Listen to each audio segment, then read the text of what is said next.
Today, I am hiking up Camelback Mountain, the tallest point in Phoenix, Arizona. I flew out from Indianapolis to escape the harsh Indy winter and met up with a close friend of mine. Guess who? Max. You might remember Max from the Utah series. Here with the boy MG.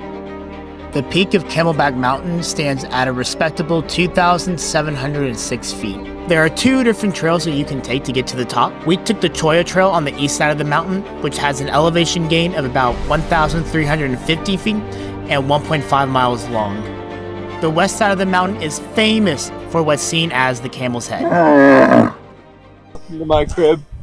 You can see a few of the mountains out here. Superstition Mountain way back there. Apparently there's still some gold that's hidden. We look over there, the 4 peaks. Apparently on peak number 3 there's an amethyst mine. Red Mountain right out front right there.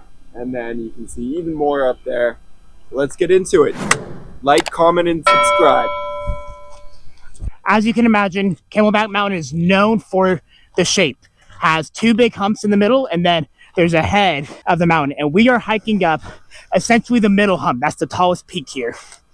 All right, first things first, how about a little desert plant trivia session? So right here, this is called a palo verde. For those of you who may understand the Spanish, it means green stick.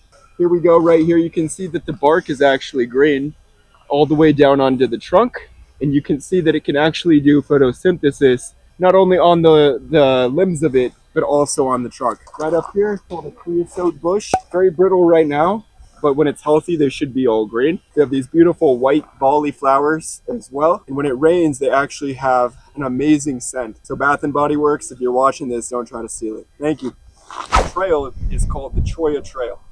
So right here, you can see a Cholla. Right here, there's different varieties of them. These little end pieces can actually spike off, and you don't want to step or get them on you because they have like barbed endings and they can actually stick in you. If you've heard of a saguaro, that's what most people think about when they're talking about a cactus. That one right there, the giant one, and the one down there as well that have the different arms, those are actually called saguaros. And I believe these are classified as CAM plants as opposed to C3 or C4 plants. That has to do with how much carbon dioxide they exchange during the day versus the night. So we're maybe like half a mile up the trail. We have some like subdivisions over here, a golf course over here. Downtown Phoenix is over that way. You just have this huge cross area of more subdivisions, other mountains, just a lot of opportunities to hike out in Phoenix.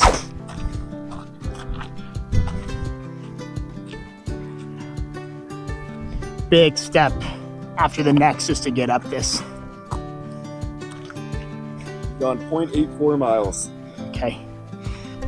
So far, really not too terrible. Wait and see what it is up there, because everything online says it is incredibly steep to get to the top. So it's kind of holding myself to my thoughts. So I said that was the summit. It's all the way up there. So a nice big false summit.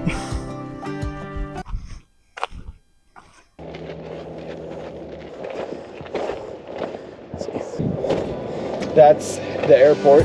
South Mountains have the towers on top, and then Papago Park is right there, and then Tempe is right behind that. I mean, look at this descent just going up. It's going to be pretty steep. Probably another 500-600 feet to go.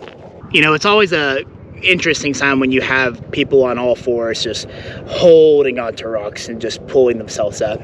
Yeah, first mile and a half was it was a surprisingly deceptive start. All right, lead the way.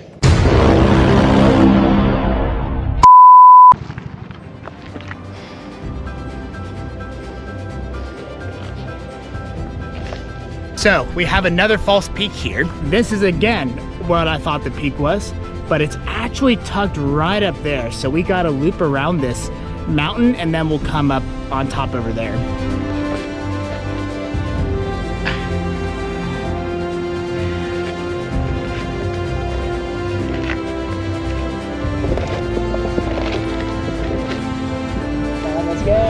Big rock face right here.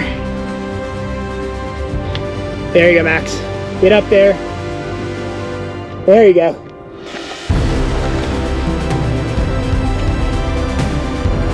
We're up here.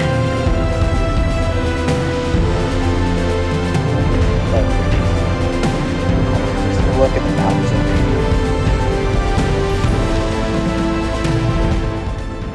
The Echo Canyon trailhead starts down by the road and then it kind of wraps around.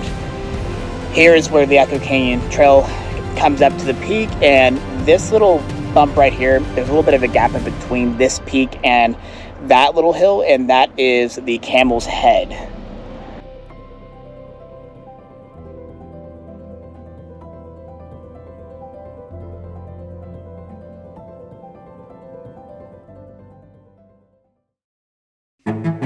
It was 3:30 in the afternoon, and Max had the great idea of hiking up Tom's Thumb on the other side of Scottsdale to catch the sunset. Our best bet to make it out to Tom's Thumb before dusk was to get off of Camelback Mountain as soon as possible. So we scrambled down the mountain so we could try and make it to the car before the Phoenix rush hour hit. It's currently 4:30. We're about 10 minutes from the trailhead. Sun sets at 5:30, so it's going to be a rush to the top. It's about a 2-mile hike up. It's still pretty difficult, but less difficult than Camelback Mountain is. All right, very quickly to kind of tell you where we are. The trailhead kind of starts over there, and we're going up to that little peak right there. Just saying this a second ago, but the choices here on this trail are a lot healthier because fewer foot traffic coming through here compared to Camelback Mountain. So just the general like ecosystem here is a lot greener, a lot prettier. It's all in the same city too. So we're done with the steep of the steepest part. I mean, you can see the parking lot all the way over there. And we got here in like 25, 30 minutes, you think? First thumb, we're just gonna kind of loop around, trace up there, and then follow the ridge up. Look at that. Just mile.